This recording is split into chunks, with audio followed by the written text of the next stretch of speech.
Okay guys, so today we got the November 2021 update for Back 4 Blood, and as you guys can see, it is a lot.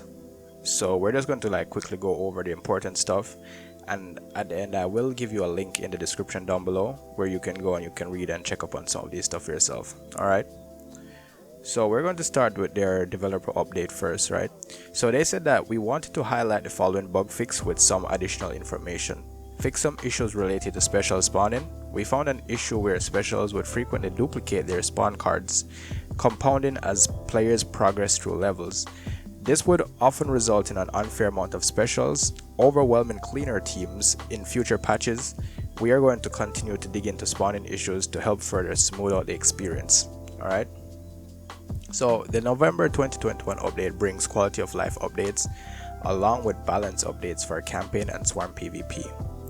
Developers note, we've listened to your feedback and implemented some highly requested quality of life updates, following along with our Trello board to track upcoming new features, right? So they have a Trello board where you can go and you can check off the upcoming things that they're going to do. All right.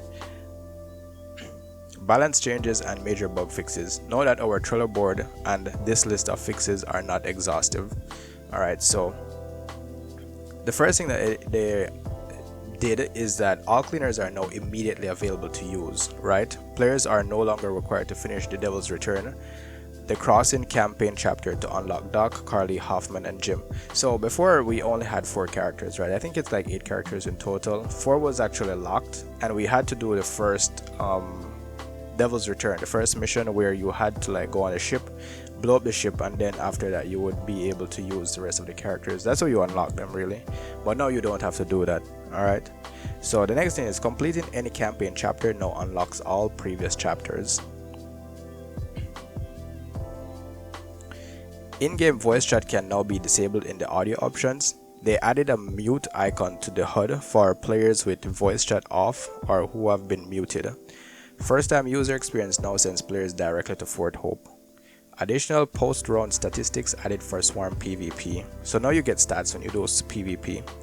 First aid cabinets now show a preview of how much health they heal, and players now recover health while inside Fort Hope.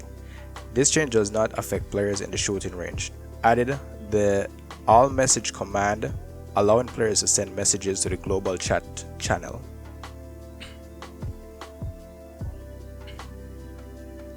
So we're going to quickly go over the campaign updates. In general, right? So weapons no longer revert to their default loadout when continuing around in training, previously named solo campaign.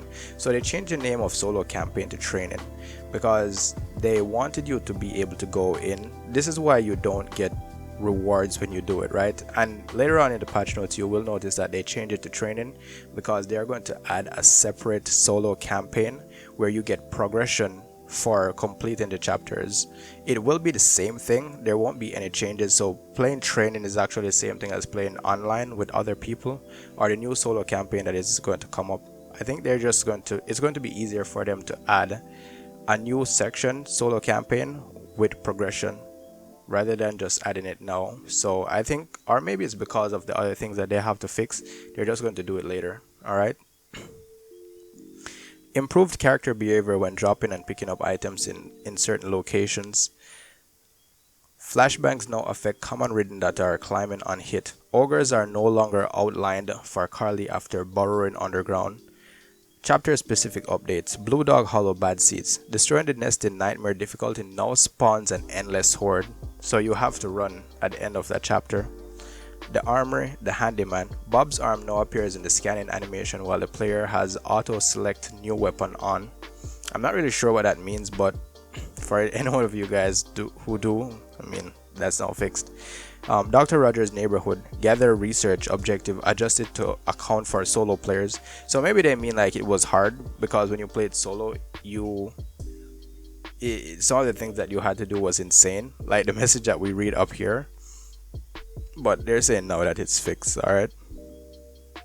Card updates. Negative ammo capacity effects from cards now apply instantly after the card is drawn. Alright. Batter up.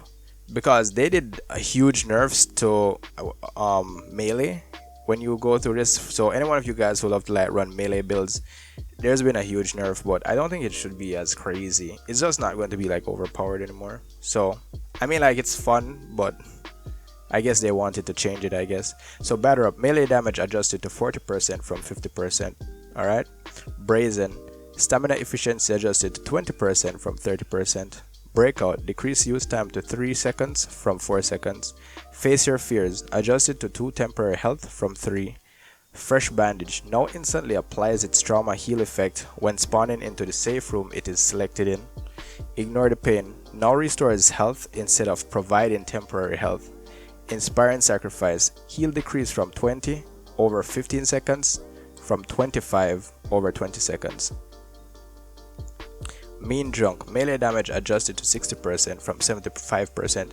So I think this is the card where you weren't able to run, but you were able to do like a shit ton of melee damage, and I think you can like hit through other zombies because of the cleave thing, but they nerfed that. Method, stamina efficiency adjusted to 30% from 40%. Money Grabbers, now grants 3 bonus copper per stack from 5 and a max bonus of 75 from 100. Spiky Bits, melee damage adjusted to 20% from 25%. And True Grit, heal increased to 10 from 8. So that's actually a buff right here. Balance updates. Quick player input movements are now smoother. Rebalance supply point rewards for all campaign chapters in all difficulties. Adjusted supply points earned for completing the speedrun objective. Readjusted abomination health values on nightmare difficulty, and we'll get into that later. Players who are grabbed by a crusher are now immune to friendly fire damage while grabbed and for 1.5 seconds after being released. So you will get immunity from your friend's bullets when you're grabbed and a few seconds after, or 1.5 seconds after. Removed pipe bombs from Mom and Carly bot loadouts, so they no longer have our spawn with pipe bombs. Ridden updates. The Breaker, reduce the melee recovery times by 1.5 seconds. Reduce leap recovery time by 1 second. Reduce leap cooldown to 3 from 5 seconds. Reduce the bonus damage for chest and leg weak spots to 500 from 1000. Reduce the taunt and horde summon animation times by 0.5 seconds. Reduce the swarm cloud shrink time to 75 seconds from 90. Breaker leap speed reduced to 1500 from 2000. Breaker horde call reduced to 60 seconds from 120. And Breaker weak spot bonus damage to 1000 from 2000. So most of this, it applies also in campaign, but a lot of this is actually going to be in PvP as well. The Ogre, right? So the health increased to 17,000 from 16,500. And the chest weak spot extra damage reduces to 500 from 2000. So they buffed the Ogre by giving it more health, just 500 more health, but they reduced how much damage it takes when you shoot the weak spot, and that would be like in the chest weak spot. Oh, it's only the chest, because I thought it was around the neck as well, because he has a weak spot around his neck. Reeker, movement speed no longer slowed by bullets. So when you usually shoot the Reeker, you would usually like run slower, but now they're saying that doesn't happen anymore. Swarm PvP updates. In general, Bruiser's Frenzy ability in Swarm PvP can now be cancelled by pressing the button to trigger it again. So I think that might be like a buff in a sense, because like if you're playing Swarm, instead of just doing the full animation, now you can cancel it. And that's always like a good thing. Maybe not for, you know, the enemy team, but it's good for you, I guess. Card updates. Adrenaline fueled and method added to card pool. So you can use these now in Swarm PvP. Breakout, decreased use time to 3 seconds from 4 seconds. Face Your Fears now grants 2 temporary health, so this is the same thing from above. And Ignore the Pain now increase melee damage against mutations. I think this is different. Ignore the Pain now increases the melee damage against mutations.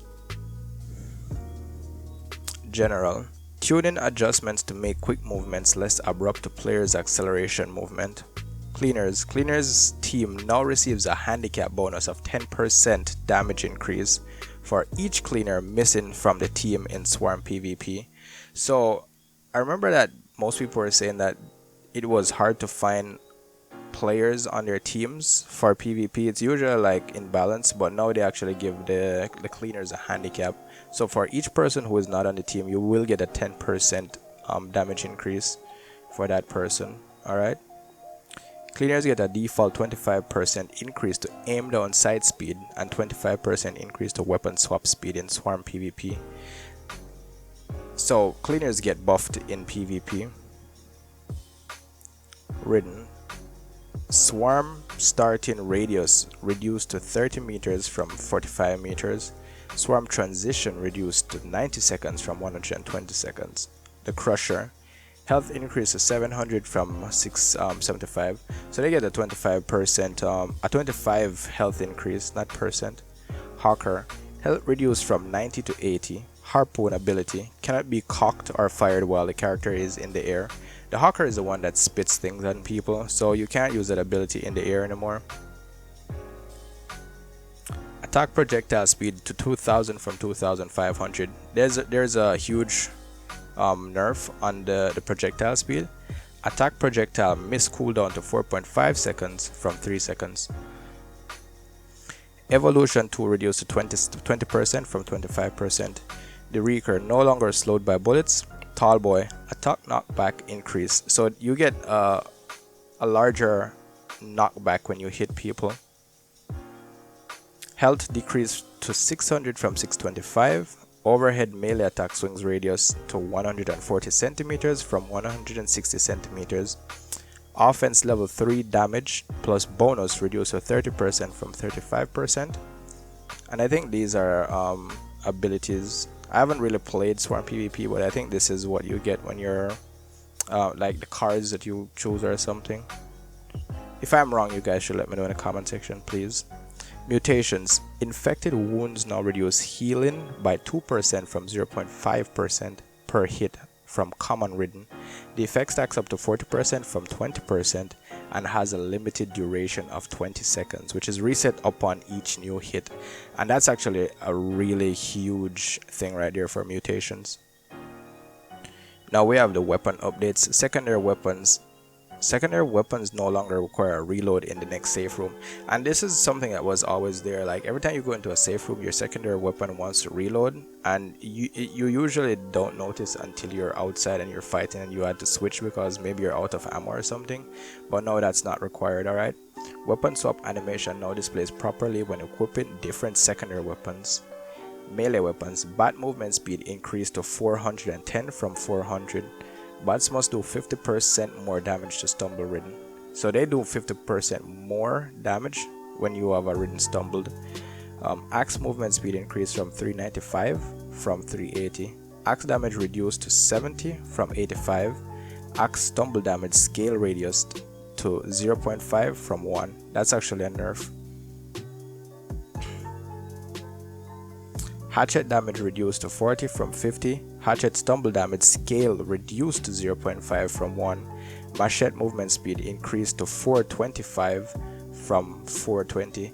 And the buffs are really small, but the nerfs actually add up, because these are some really huge nerfs. When you're nerfing damage on things, it usually requires you to do more work when you're playing the game actually.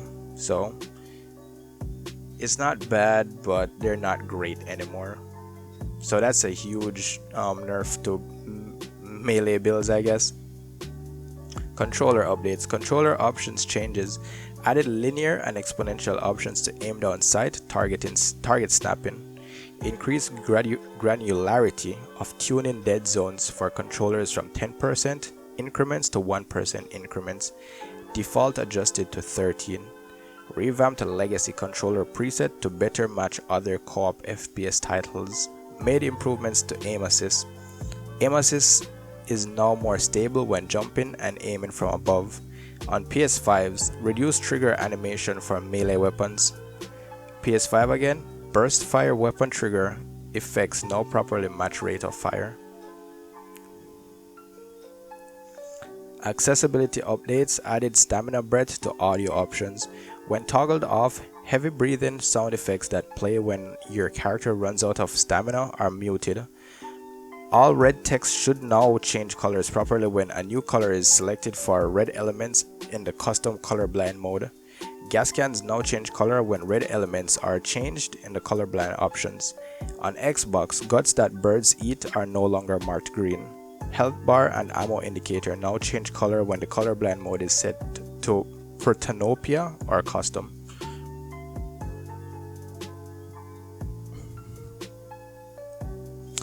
UI updates. Rename solo campaign to training. Alright. Developer note. We noticed players were interested in keeping a practice mode they could play around in prior to joining other campaign difficulties. And this is usually for new players. If they don't want to go in and like hold back other players or people who are at a higher skilled, they would usually get to train by themselves before on any difficulty. It's actually the same thing as playing the regular campaign online, and it's going to be the same thing as playing solo campaign offline. Alright, so we've renamed this mode to make it more clear that this is a great way to join the fray without the pressure of playing with other players. Or even in training, all cards are unlocked, so we encourage you to experiment with a variety of card combinations in your decks. Note that in December, we will add in an offline mode for solo campaign progression.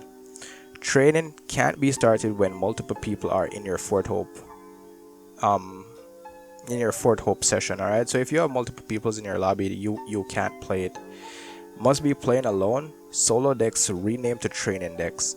Start, continue, run. So the only flip side I see in this, right, is that if they rename training decks for the training mode, right, when we actually get solo campaign, it's going to require you to unlock supply lines. All right, I think that's what it's called. I don't play online ever play online. All right, so I don't think I have any of my supply lines unlocked. I've only been able to play solo nightmare because I have everything unlocked, but that's going to be changed. So now you have to play and unlock your cards or your supply lines to get the cards to actually play offline solo or play online with other people to have super strong builds. Start, continue, run, rename to play, continue online. Added differentiation between cleaner and Ridden input layouts in the gamepad controls in the options menu. Made improvements to navigation and personalization and accomplishments menus on gamepad. Music no longer cuts off when the player navigates between tabs in the options menu. The Friends tab no longer redirects back to the first page when a user's friend connects to or disconnects from the game. Weapon preview in supply lines now rotate properly. Steam Big Picture's virtual keyboard now opens when a user selects a text box. Fix an issue with the mouse click alignment being off on sliders in the options menu. Address the performance issues related to having a large friends list. I didn't even know that was a thing. And then we have a lot of bug fixes here, guys. But I won't be going over all of these because trust me, like my throat is going out right now with all of this talking. So there will be a link down below for this patch notes. You can actually go through and read some of these. Alright, so heavy hitter effects now properly apply when killing Ridden with a melee attack. Fix some issues related to special spawning. So you can actually like go and look at this list, alright guys, and like know what was changed and how the game has been improved. Alright, so that's the end of this video. Thank you all for stopping by and do have a great day. Alright.